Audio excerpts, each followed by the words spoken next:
नमस्कार दोस्तों, मैं आपका मित्र सी हरजीत सिंह आपका अपने चैनल एचएस इन्वेस्टोलॉजी पर बहुत बहुत स्वागत करता हूं। दोस्तों, आज के सेशन में जैसा कि हम लोग दो एरियाज़ देखते हैं रोज़ डेली बेसिस पर, वैसे ही आज देखेंगे अपना निफ्टी सेटअप को देखेंगे, जो कि हम 7 सेटअप के ऊपर चेक करते हैं कि निफ्टी किस तरफ का सेटअप बना रहा है, किस तरफ डायरेक्शन दे सकता है।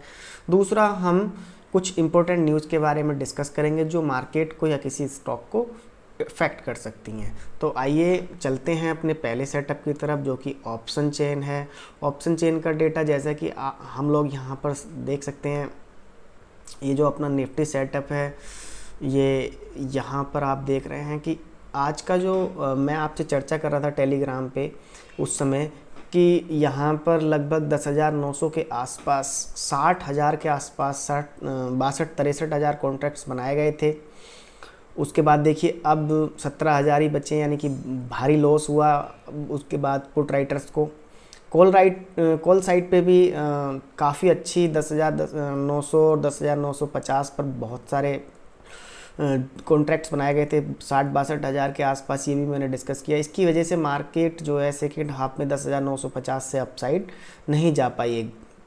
और फिर देखिए इतना बड़ा फॉल तो एक्सपेक्ट नहीं किया था, लेकिन 10,900 के आसपास क्लोज होने की उम्मीद थी। लेकिन जब इस तरीके के नेगेटिव सेंटिमेंट्स होते हैं तो नेचुरली जब हम ऊपर से गिरते हैं तो कोई भी सपोर्ट काम नहीं करती है। जब नेगेटिविटी आती है तो बहुत तेज़ी से मार्केट गिरता है, और वही हुआ जब हर्ड मेंटेलिटी काम किया यहाँ पर और सब लोग सेल की तरफ, रिटेल इन्वेस्टर सेल की तरफ भागने लगे। तो इस तरीके से मार्केट जो है एक्सपेक्टेड मूव से 100-150 पॉइंट नीचे बंद हुआ। आई वॉज एक्सपेक्टिंग अराउंड 1090 950 10,950 के आसपास मुझे लग रहा था कि एक्सपायरी हो सकती है। मैंने डाला भी था कि 11,000 के आसपास, लेकिन बाद में 10,950 लग रहा था कि एक्सपायरी हो सकती है। लेकिन डेटा पॉइंट्स यहाँ पर यही बता रहे थे। लेकिन जब निगेटिविटी आई तो कोई भी उस सपोर्ट को कवर नहीं कर पाया, स्पेशली बैंक निफ्टी में। तो ये जो एक्सपायर्ड, आज की एक्सपायरी हुई है 24 तारीख की, उसकी ये ऑप्शन चेन है। अब एक और ऑप्शन चेन जो हमें इम्पोर्टेंट है हमारे लिए, वो देखते हैं 1 अक्टूबर, जो नेक्स्ट वीक का डेटा है उस पर क्या बता रही है। 1 अक्टूबर का यहाँ पर डेटा लेते हैं और देखते हैं कि 1 अक्टूबर वाली एक्सपायरी की ऑप्शन चेन हमें यहाँ पर क्या बता रही है। तो 1 अक्टूबर की ऑप्शन चेन 10,900 पर ओपन इंटरेस्ट जो है लगभग 11,64,000 के आसपास कॉन्ट्रैक्ट्स हैं। 10,800 पर भी 11,43,000 हैं, जो कि एक सपोर्ट का काम किया। हो सकता है नेक्स्ट एक्सपायरी में भी सपोर्ट का काम करे। अभी भी इन्होंने यहाँ पर तो पोजीशन क्लोज करना स्टार्ट किया है 11,000 के आसपास, लेकिन यहाँ पर इन्होंने आज भी नए कॉन्ट्रैक्ट्स क्रिएट किए हैं। किसी ने 6,25,000। तो ये देखने वाली बात है कि 10,900 अभी लगता है कि नेक्स्ट एक्सपायरी पे इसके आसपास हो सकता है कंसोलिडेट हो, मार्केट डिस्ट्रीब्यूशन हो और मार्केट का अपसाइड ले जाकर। और देखने वाली बात इधर भी है कि 16 लाख कॉन्ट्रैक्ट्स हैं कॉल साइट पे, और आज 16,28,000 टोटल हैं, और आज उनमें से 16 लाख बने हैं। तो ये एक बहुत बड़ा अपसाइड रेजिस्टेंस का काम करेगा। कॉल साइट की बात करें तो 10,900 और 11,000 पे 20 लाख कॉन्ट्रैक्ट्स हैं, उनमें से 19,35,000 आज बने हैं। तो ये दो लेवल आपको देखने हैं। तो नेक्स्ट एक्सपायरी भी लगभग बिलो 11,000 के आसपास ही एक्सपेक्ट हम कर सकते हैं इस वाली ऑप्शन चेन को देखने के बाद। सपोर्ट सिर्फ 10,800 पे है, फिर नीचे सपोर्ट बड़ा कोई है नहीं अभी, लेकिन जैसे जैसे टाइम बढ़ता चला जाएगा तो सपोर्ट या इस तरीके की चीज़ें डेवलप। 10,500 पर एक 9,92,000 कॉन्ट्रैक्ट्स हैं सपोर्ट साइड में। तो देखते हैं फ्राइडे मंडे में कुछ क्लियर हो जाएगा कि किस तरफ डायरेक्शन। डेली बेसिस पर रूटीन रखना है। मार्केट में इस तरीके की कंडीशन हो गई है कि सेल ऑफ हो रही है हाई लेवल पर जाकर, जैसे ही अपसाइड आए तो हमको भी सेल ऑफ करना है। तो सेकंड सेटअप की तरफ चलते हैं, जो कि बैंक निफ्टी है। बैंक निफ्टी की जैसे मैं वन डे के चार्ट पर आपसे कंटिन्यूसली बात कर रहा हूँ, ये एक सपोर्ट लेवल बनाया था मैंने, फिर यहाँ पर एक सपोर्ट लेवल यहाँ पर रेजिस्टेंस लेवल बनाया था 23,000 ये समथिंग। और इस पर हम चर्चा भी कर रहे हैं, अपनी लगातार 2-3 दिन से जो वीडियो हम बना रहे हैं उस पर चर्चा भी कर रहे हैं कि यहाँ से सपोर्ट लेके अपसाइड जा सकता है, या अगर यहाँ से सपोर्ट तोड़ी इसने, जो कल इसने नीचे की तरफ बाइंग हुई थी, आज वो तोड़ दी सपोर्ट और नीचे की तरफ 20,500 पर लगभग, जहाँ पर मैंने सेकंड सपोर्ट आज दिन में बनाई थी, वो कैसे बनाई, वो यहाँ से करीब करीब एक लेवल है, इस वाली सपोर्ट की बात कर रहा हूँ मैं। तो 2016 के आसपास इसने एक रेजिस्टेंस का यहाँ पर काम किया था। तो ये जो लेवल्स हैं इनके बेसिस पर मैंने वो सपोर्ट, ये जो पर्टिकुलर ये 2016 का आप देख रहे हैं, तो 2016 के आसपास इसने एक रेजिस्टेंस का काम किया था, तो उसके बेसिस पर मैंने एक ये यहाँ पर सपोर्ट बनाई थी, जो कि वहाँ पर बैंक निफ्टी ने सपोर्ट लिया भी आकर, लेकिन ये सपोर्ट ज़्यादा मजबूत है नहीं, तो मार्केट नीचे 19,514 की तरफ आ सकता है अगर और सेल ऑफ आई।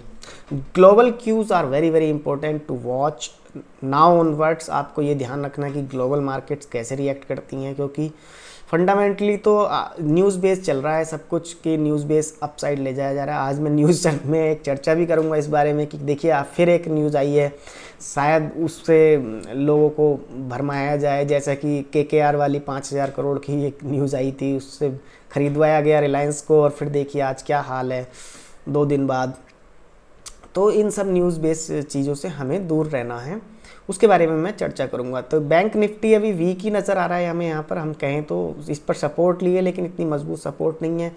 हो सकता है थोड़ा बहुत बाउंस बैक दिखाए, लेकिन आपको जैसे ही बाउंस दिखाए अब आप सेल ऑफ की तरफ जा सकते हैं। तो नेक्स्ट सेटअप पर चलते हैं, जो कि अपना सेटअप है टर्नओवर का। टर्नओवर जो बहुत इंपॉर्टेंट सेटअप है अपना, उसमें आज थोड़ी सी कमी नज़र आई। जो ये मैं दिन में आपसे बात कर रहा था कि 10,950 11,000 के आसपास मार्केट क्लोज हो सकती है, उसका रीज़न ये भी था कि मुझे हाई टर्नओवर नज़र नहीं आ रही थी। मैं टर्नओवर का data her half an hour पर मेंटेन करता हूँ, ज़्यादा बड़ी टर्नओवर नज़र नहीं आ रही थी सेल ऑफ में, तो मुझे लग रहा था थोड़ा सा बाउंस बैक करके मार्केट 11,000 के आसपास, 10,950 के आसपास क्लोज हो सकता है। देखिए आप देख भी रहे हैं डेटा से, कल के मुकाबले कम सेल है, परसों के मुकाबले बहुत कम सेल है, कल के मुकाबले 2,000 करोड़ से कम सेल है। तो लेकिन मार्केट देखिए गिरा है 300 पॉइंट्स के आसपास, 300 से भी ज़्यादा गिरा है, तो उतना सेल आया नहीं है डाउन साइड में, लेकिन एवरेज की बात करें तो लगातार बढ़ रहा है। तो चार्ट एनालिसिस में हम वॉल्यूम का देखिए, ये गैप बहुत ज़्यादा हो गया और ये बियरिश गैप है, तो ये अभी वॉल्यूम हमें बियरिश ही नज़र आ रहा है। नेक्स्ट सेटअप की तरफ चलें तो अपना सेटअप है FII और DII ने आज क्या किया। FII की बात करें तो देखिए 1885 करोड़ का माल आज सेल किया, कम सेल की कल से, मार्केट ज़्यादा गिरा है। आज मंथली एक्सपायरी भी थी, वीकली एक्सपायरी थी, तो दोनों में ज़्यादा हम कंपैरेटिव एनालिसिस होता नहीं, लेकिन डेटा देख लेते हैं। इंडेक्स फ्यूचर में लॉन्ग पोजीशंस को कम किया, शॉर्ट को कम किया, क्योंकि दोनों साइड कम होना ही था। आज ये ज़्यादा आपको लेवल दिखेगा, देखिए 5,000 करोड़ था, आज 38,000 के आसपास कॉन्ट्रैक्ट्स को कम किया, तो ये आपको 10-10 गुना दिखेगा, क्योंकि यहाँ पर एक्सपायरी है। आज जिस दिन भी एक्सपायरी होगी उस दिन आपको बड़े लेवल्स नज़र आएंगे। मंथली एक्सपायरी की बात कर रहा हूँ मैं, तो ये 38,726, 28,316 यहाँ पर बियरिश ही हैं, यहाँ भी बियरिश हैं। स्टॉक फ्यूचर की बात करें तो 35,045 लॉन्ग कॉन्ट्रैक्ट्स को क्लोज किया, शॉर्ट भी कम किए। और ऑप्शन की बात करें तो लॉन्ग पोजीशंस को 1,50,000 से कम किया, शॉर्ट को 2,05,000 से कम किया, तो यहाँ पर थोड़े से बुलिश हैं, ज़्यादा शॉर्ट को कम किया है। तो अगर बात करें FII की तो बियरिश ही नज़र आ रहे हैं मार्केट के रिगार्डिंग अभी, तो जैसा कि डेटा पॉइंट्स उनके दिख रहे हैं। लेकिन आज रोल ओवर का डेटा मैंने अभी बनाया नहीं है रोल ओवर, लेकिन शॉर्ट रोल ओवर्स काफ़ी सारे हुए हैं, उसके बारे में भी चर्चा करेंगे कल वाली वीडियो में। 10,805 पे 185 करोड़ का माल DII ने ख़रीदा, आज बहुत कम बाइंग की, जिसकी वजह से, जिसका एक बहुत बड़ा रीज़न था कि कोई ख़रीदने वाला नहीं था। जैसे कल इन्होंने 1,629 करोड़ का माल खरीद के मार्केट को लगभग सेम लेवल पर क्लोज कर दिया था। आज इन्होंने कोई बाइंग नहीं की, इन्हें भी लग रहा था कि सेलिंग हो रही है और मार्केट से दूर रहने की सलाह थी। 5,972 करोड़ का DII ने लॉन्ग पोजीशंस बनाई हैं, 1,336 की शॉर्ट पोजीशंस कम की हैं, तो पॉजिटिव नज़र आ रहे हैं इंडेक्स फ्यूचर पे। DII स्टॉक फ्यूचर में लॉन्ग पोजीशन को 8,132 करोड़ से कम किया है और 23,627 करोड़ से स्टॉक फ्यूचर की पोजीशंस को यहाँ पर कम किया, तो यहाँ बुलिश नज़र आ रहे हैं। तो DII बुलिश हैं opposite to FII as always. तो अभी यहाँ पर हमें दोनों विरोधाभास में नज़र आ रहे हैं। तो नेक्स्ट सेटअप की तरफ चलें तो ग्लोबल मार्केट्स को एक बार देख लेते हैं। ग्लोबल मार्केट्स की बात करें तो दोस्तों यहाँ पर डो जोन्स अभी थोड़ा सा पॉजिटिव नज़र आया है, ओपनिंग में थोड़ा सा नेगेटिव था। नैस्डैक भी थोड़ा सा पॉजिटिव नज़र आया है। तो अगर ये मेंटेन होता है तो कल थोड़ा सा बाउंस बैक आपको देखने को मिल सकता है, और बाउंस बैक आए तो आपके लिए अपॉर्चुनिटी कि सेल ऑफ करें अपना कोई भी पोजीशन आपकी अगर फंस गई है, स्टक अप हो गए हैं, तो आपको सेल ऑफ करना ही करना है। डेक्स नेगेटिव ही नज़र आ रहा है यहाँ पर ये, और लंदन की मार्केट भी नेगेटिव है क्योंकि यूरोप में जो एक न्यूज़ आ रही है कि सेवरल न्यू लॉकडाउन्स आ सकते हैं, तो लगभग सारी मार्केट नेगेटिव है। हो सकता है कि इसको US की market at the end of the day हो सकता है नेगेटिव नज़र आए, वॉलेटिलिटी रहे मार्केट में वहाँ पे, क्योंकि वहाँ का भी विक्स जो है आप देख रहे हैं प्लस 1.5% से अपसाइड चला गया है। तो ये वॉलेटिलिटी इंडेक्स होता है, इसमें काफ़ी वॉलेटिलिटी बढ़ गई है, 6.78 का चेंज आया है। तो एट द एंड आप देख सकते हैं कि मार्केट एक तरीके से यहाँ पर नेगेटिव हो सकती है, तो इस पर नज़र रखना। अगर ये मार्केट नेगेटिव आती है, देखिए ये wall street falls again at open on economy fear, Dow Jones 195 point से ओपनिंग सेशन में डाउन था, अभी थोड़ा सा पॉजिटिव नज़र आ रहा है। तो इस पर नज़र हमें रखनी है कि US की मार्केट किस तरफ डायरेक्शन देती है। अगर डायरेक्शन नेगेटिव रही तो मार्केट अपना भी नेगेटिव हो जाएगा। प्राइस एक्शन में मैं इसकी बात लगातार कर रहा हूँ आप लोगों से, ये वाला जो लेवल है तो इसको आज ब्रेक किया, देखिए कितना ज़बरदस्त, कोई सपोर्ट नज़र नहीं आ रहा है। तो एक सपोर्ट जो है 10,722 के आसपास नज़र आ रही है मुझे, और दूसरी 10,330 के आसपास यहाँ पर नज़र आ रही है।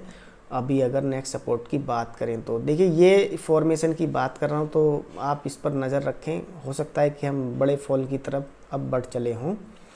बेयरिश हो गई है मार्केट, और लगातार मैं तो इस पर आपको ये अपडेट्स दे ही रहा हूँ, और इसने आज अपना एक बहुत बड़ा मेजर जो साइकोलॉजिकल पार्ट है 200 दिन का EMA तोड़ा है आज मार्केट ने, उसके नीचे बंद हुई है और एक बड़ी बेयरिश कैंडल यहाँ पर नज़र आ रही है।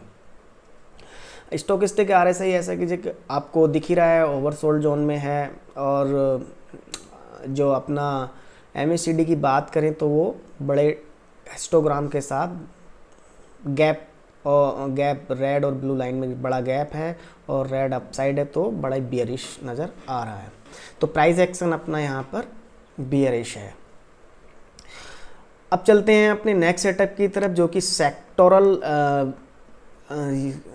एक तरीके से नेक्स्ट सेटअप है अपना सेक्टोरल परफॉर्मेंस। देख लेते हैं कि आज किसने क्या पार्टिसिपेशन किया। ऑटो सेक्टर की बात करें तो यहाँ पर भी लगभग 3% के आसपास गिरावट आई, 3.5% के आसपास गिरावट आई। ऑटो सेक्टर की बात करें तो बैंकिंग में देखिए, बैंकिंग में भी लगभग ऑटो की बराबर 3.5% के आसपास सभी रेड हैं जो भी निफ्टी बैंक में आते हैं। एनर्जी सेक्टर में भी सभी नेगेटिव हैं। आईटी की बात करें तो आईटी नेगेटिव है। मैं आईटी पे आपसे कंटिन्यूसली कह रहा था कि आईटी में अब गिरावट नज़र आ सकती है, और देखिए 5-6% आज बड़ा फॉल आईटी सेक्टर में यहाँ पर नज़र आया। जी लिमिटेड अभी सर्वाइव कर रहा है, तो हो सकता है इसमें आपको अपॉर्चुनिटी मिल जाए शॉर्ट करने की बहुत जल्दी। तो आप ध्यान रखें कि 3% के आसपास यहाँ पे गिरावट आई है, और ये अभी नहीं गिरा है, तो इस पर आप ध्यान रखें कि गिर सकता है। और फार्मा सभी सेक्टर ने आज रैली की है इस पर्टिकुलर मतलब गिरावट में। 3% के आसपास सब ने सपोर्ट किया है इस गिरावट को। अगर स्मॉल कैप की बात करें यहाँ पर, तो स्मॉल कैप में भी आज 3% के आसपास गिरावट नज़र आई।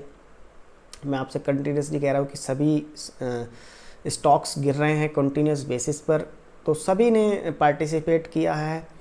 बस एक ही चीज़ जो मुझे यहाँ पर थोड़ी सी अलग नज़र आई वो है टर्नओवर उतना नहीं हुआ जितना कि मार्केट गिरा है, तो इस पर हमें ध्यान रखने वाली बात है। अगर ग्लोबल मार्केट थोड़ी सी पॉजिटिव आती है तो हो सकता है कल एक थोड़ा सा हमें बाउंस नज़र आए, लेकिन उसको ध्यान रखना है। एडवांस डिक्लाइन में देखिए 3 ही शेयर हैं जो गिरे नहीं हैं, इंफ्राटेल, जेल और हिंदुस्तान यूनिलीवर फ्लैट बंद हुए हैं लगभग 4, 1 और 5 रुपए के अंतराल पर। तो एडवांस डिक्लाइन रेशियो नेगेटिव है।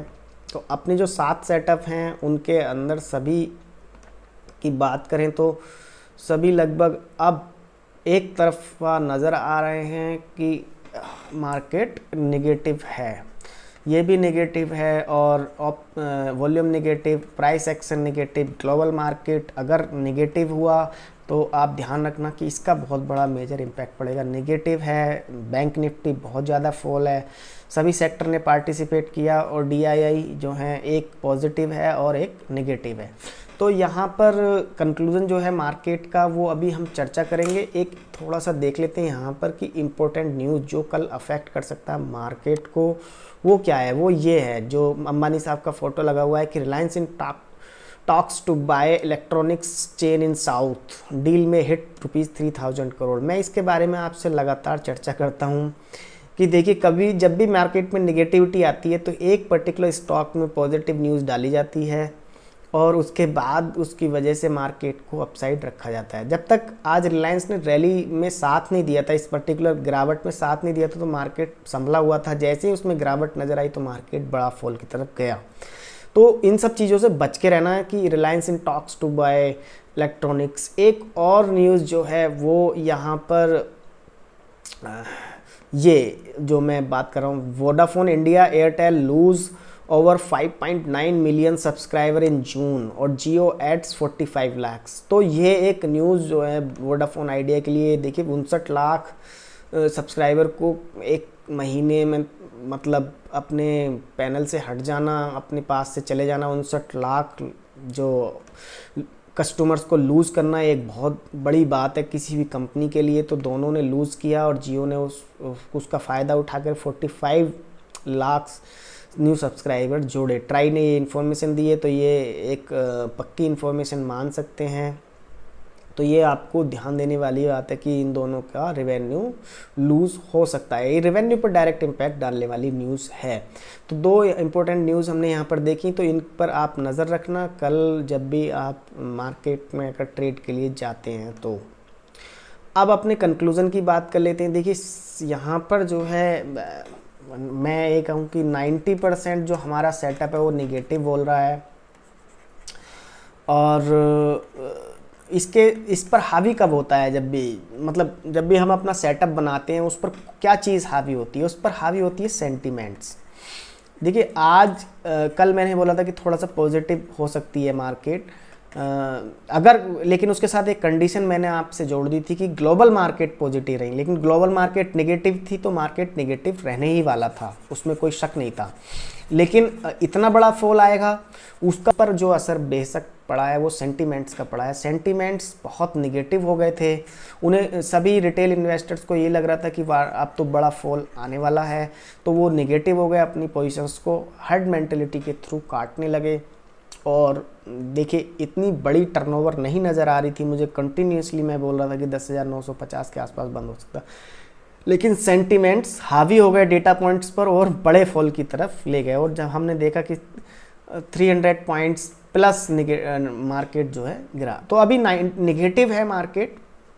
अब थोड़ा सा बाउंस किस वजह से ले सकता है, अगर ग्लोबल क्यूज़ पॉजिटिव हुए, ग्लोबल मार्केट अगर पॉजिटिव नोट पर बंद होती हैं, स्पेशली यूएस की मार्केट, तो थोड़ा सा पॉजिटिविटी नज़र आ सकती है। लेकिन हमें जैसे ही पॉजिटिव नज़र आए हमें वो अपॉर्चुनिटी है अगर हमारी कुछ भी पोजीशंस बाकी रह गई हैं। तो मेरी तरफ से फ्रेंड्स इतना ही था। आप हैप्पी रहें और प्रॉफिटेबल रहें, ये मेरी उम्मीद है। अगर आप डेली अपडेट्स चाहते हैं और कंटिन्यूसली आवरली अपडेट्स चाहते हैं तो टेलीग्राम का लिंक मैंने यहाँ पर शेयर कर दिया है, तो उसको आप जाकर ज्वाइन कर सकते हैं, इट्स फ्री। दोस्तों अगर आपको ये वीडियो पसंद आया हो तो प्लीज़ इस वीडियो को लाइक करें और अपने फ्रेंड्स में शेयर करें, और ऐसे ही टॉपिक पर ज़्यादा जानकारी के लिए आप इस चैनल को सब्सक्राइब करें।